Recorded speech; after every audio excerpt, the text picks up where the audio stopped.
Hello students, we are studying barriers of innate immunity system in the point innate immunity system of our body. In that, in last video, we studied first barrier of innate immunity system, that is epithelial surface. In epithelial surface, skin, mucous membrane, saliva, gastric juice, flushing action of urine, spermine in the semen protects or defends our body naturally without unknown of us. जे आपल्याला माहीत न होता सुद्धा आपल्या शरीरामध्ये ही skin, mucous membrane, माउथमध्ये असणारी saliva, स्टमकमध्ये असणारा गॅस्ट्रिक ज्यूस एटसेट्रा हे आपल्या शरीराचं वेगवेगळ्या फॉरेन एजंटपासून, पॅथोजनपासून डिफेन्स करत असते. That barrier we saw in last video, epithelial surface. Students, नाव second barrier of innate immunity system is antimicrobial substances in blood and tissues.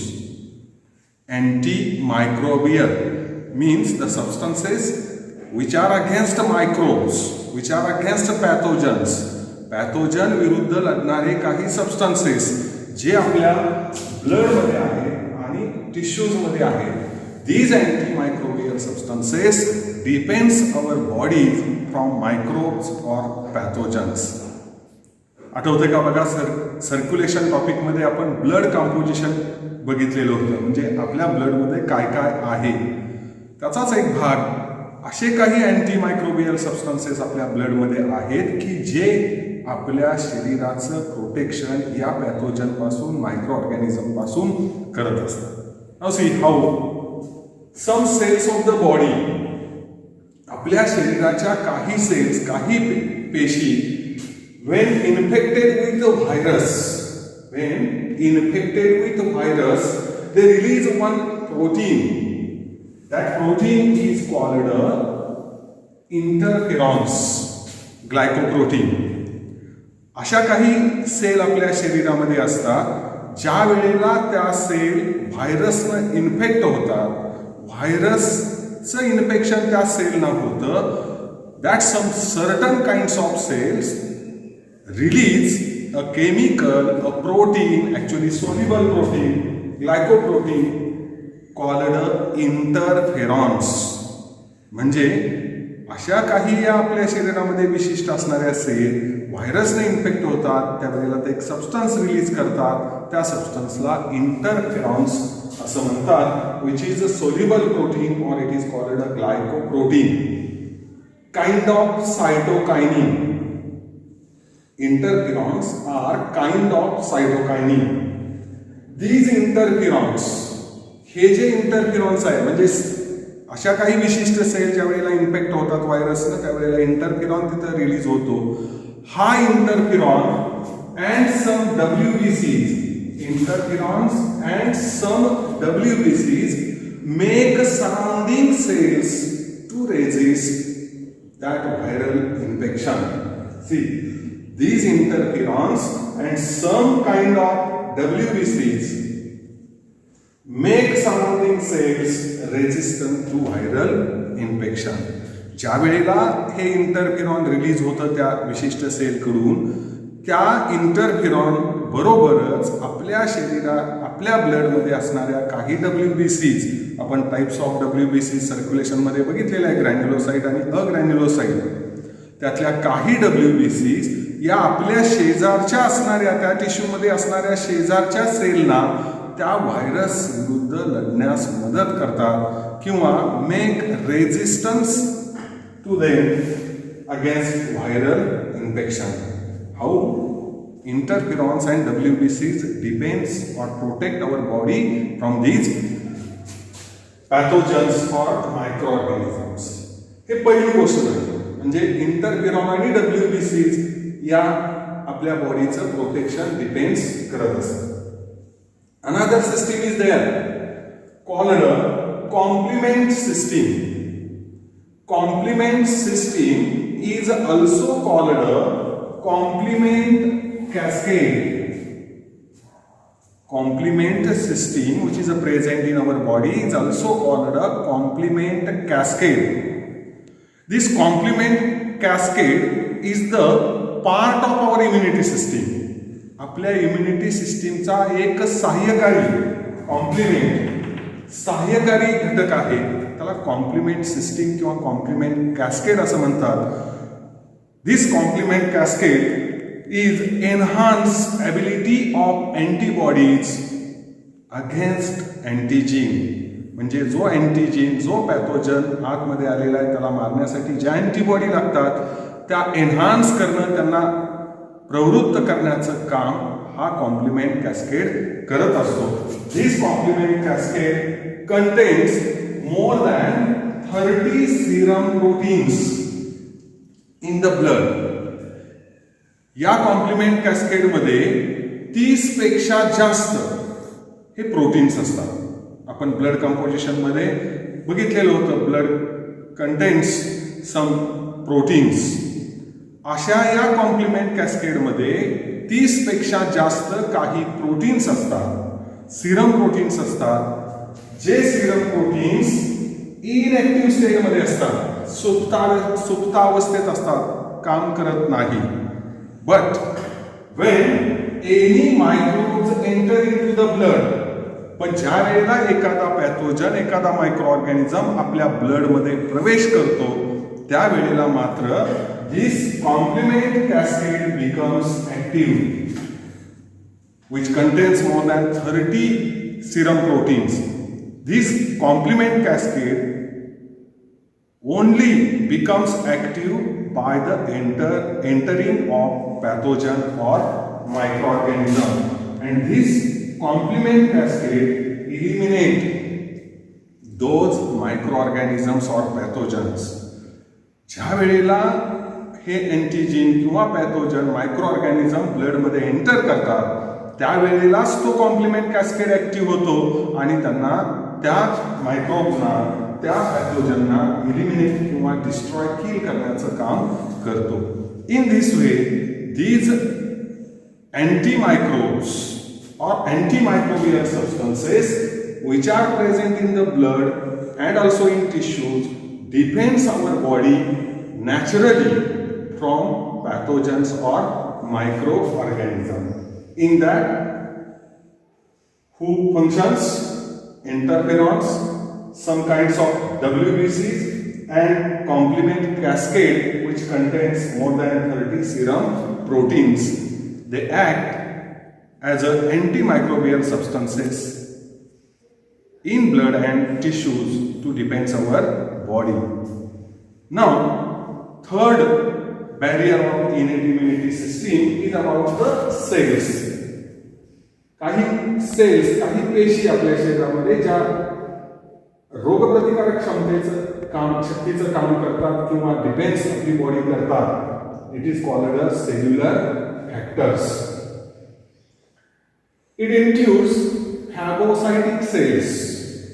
Phagocytic cells, the cells which are large, macrophages. Circulation मध्ये आपण types of WBCs मध्ये बघितलेलं होतं. These phagocytic cells are irregular in shape and they ingest disease-causing germ. They ingest disease-causing germs. काही आपल्या WBCs या phagocytic असतात. आपण सर्क्युलेशन मध्ये बघितलेलं होतं की ज्या रोगकारक जीवजंतूंना खाऊन टाकण्याचं काम करतात. These phagocytic cells are also act as one type of barrier in natural immunity, that is innate immunity. These phagocytic cells first discovered in 1882. 1882 मध्ये या पहिल्यांदा सेलचा शोध लावला. त्या शास्त्रज्ञाचं नाव आहे मिचेनकॉफ. मिचेनकॉफ discovered phagocytic cells in 1882. Phagocytic cells are of two types, microphages and macrophages.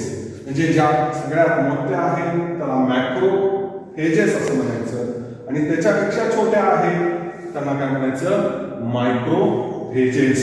These cells phagocytic cells either micro or macrophages remove foreign particles from our body. आपल्या शरीरामध्ये हे जे फॉरेन एजंट्स जे आलेले असतात त्यांना रिमूव्ह करण्याचं काम या फॅगोसायटिक सेल्स करत असतात. One type of cell is there, natural killer cells. In short, these cells are called NK cells.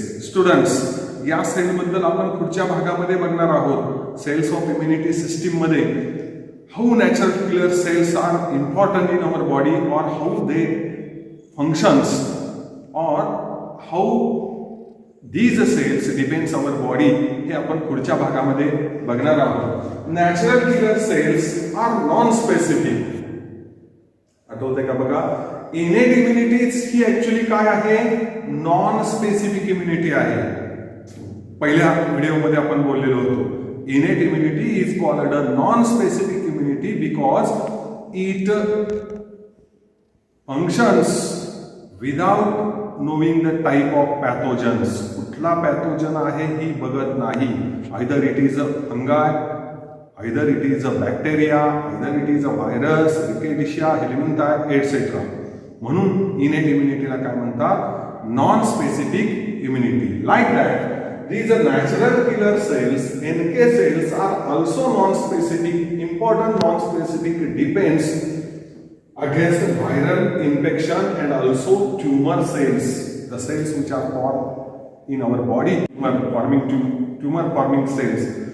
या ट्यूमर फॉर्मिंग सेल्सना आणि व्हायरसेसना मारण्याचं, नॅचरली किल करण्याचं काम या सेल करतात.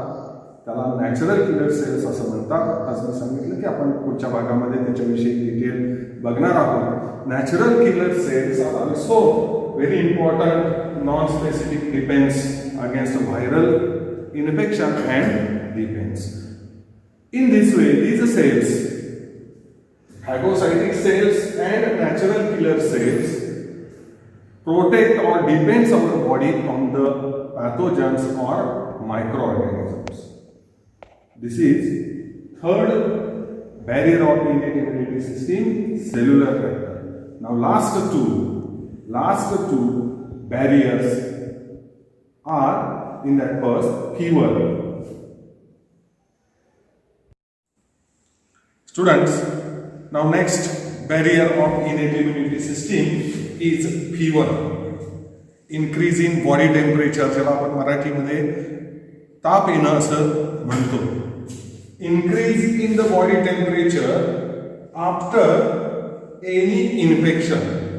ज्या वेळेला एखादा इन्फेक्शन, एखादा संसर्ग आपल्याला होतो त्यावेळेला आपल्या शरीराचं तापमान जे इन्क्रीज होतं, वाढतं. Students, this is natural defence mechanism. When any infection is there, then to response that infection in our body, there is a rise in body temperature. ज्या वेळेला एखादं इन्फेक्शन होतं त्याला प्रतिसाद म्हणून आपल्या शरीराचं तापमान हे इन्क्रीज होतं. That increase in body temperature after infection is called a fever, and that fever is a nothing but natural defence mechanism.